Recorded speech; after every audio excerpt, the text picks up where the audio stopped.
AITA for telling my sister there's a reason her kids chose to live with their dad? Throwaway. I, 32F, have a 14-year-old daughter Jess.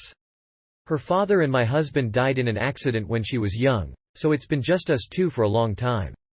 As a result, we are very close and she's a lot more open to me than most kids are with their parents. Around a week ago she asked me if I could take her to the movies on a date with a guy in her class. I know the guy distantly because they've done some extracurriculars together and I was thrilled he was my daughter's first boyfriend. I took them a few days ago and they ended up hanging out at our house for a bit afterwards. He was extremely polite and maybe it's just the mum inside me, but I couldn't be happier for her. I went to my older sister's house for coffee earlier this morning. Backstory: my sister has two teenagers, 16 and 17, who live almost full-time with their dad. They had a very messy divorce around 3 years ago, and both kids choose to live with their dad. The reason for this was because my sister was extremely overbearing on them. She was the kind of mum who believed kids should have no privacy and she should run their lives until they were adults.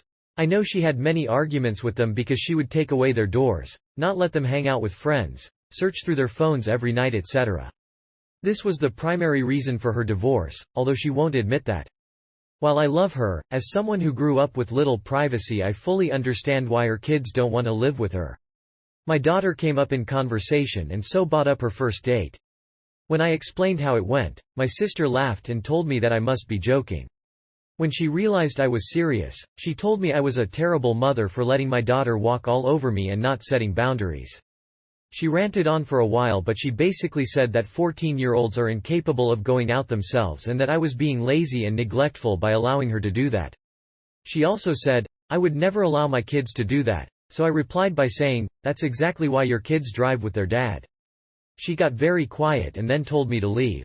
When I got home I started thinking more about what I said, and while at the time I thought I was simply telling her what she needed to hear, now I'm wondering if I crossed the line.